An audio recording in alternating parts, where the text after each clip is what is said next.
Okay, today we're going to talk about personal resilience. And I find so often when I meet with teachers in the staff room or wherever, that we are under a whole lot of stress. And if we do not manage that stress is going to affect our lives. And stress actually, while it's a good thing because it really motivates me to get into action, it can also drain my energy. And I have found that actually in this, in my own personal being, that I have different energy reservoirs that will demand energy from me, but that I also need to energize and to refill often. And I want to mention 4 reservoirs. The one is my physical energy. When I'm busy with a physical activity, I will use my physical energy. But it's also when I do something and I create something, I work in the garden, and after I've completed mowing the lawn and doing the garden, and I stand back and I look at it, that sense of fulfillment brings energy back. It restores that energy again. People that are healthy and people that are fit are also replenishing their physical energy easy.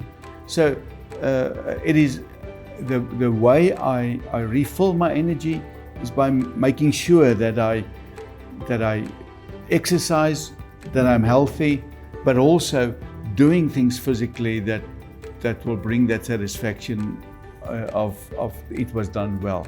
Another reservoir for energy is my intellectual brain capacity.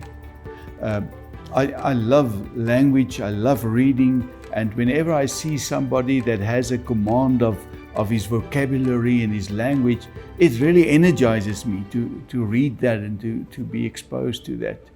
But while I'm studying or as teacher, where we have to set up papers, we have to prepare lessons, it put a demand on your intellectual energy, and it could be depleted very, very soon. There's also emotional energy, where when I feel loved, when I feel accepted, it really fills my energy reservoir. But so often as teachers, we are confronted with pain and problems that need to be solved, and conflict situations that we need to deal with. That drains energy.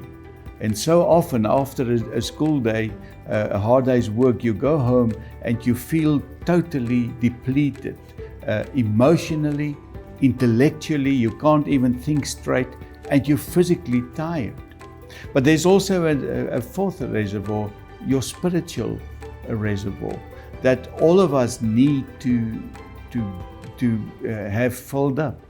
The fact that I'm called to do what I do, the fact that I also focus on my spirituality and make sure that as the source of my energy is always filled, really helps me to cope with today.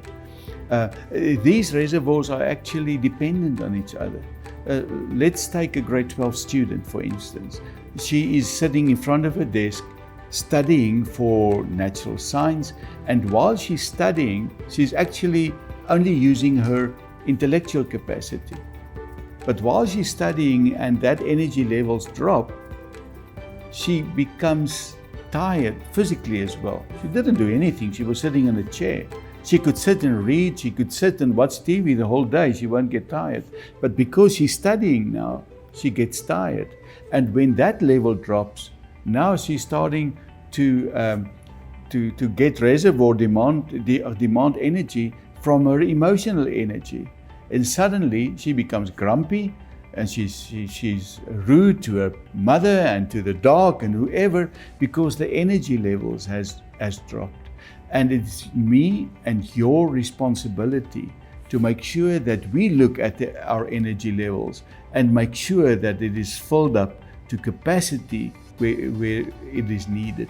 So today we're going to talk about what happens when this energy levels drop, because we call that burnout, where my emotions or my whole physical being actually gets to a place where all my energy levels are depleted, and what can we do to prevent that?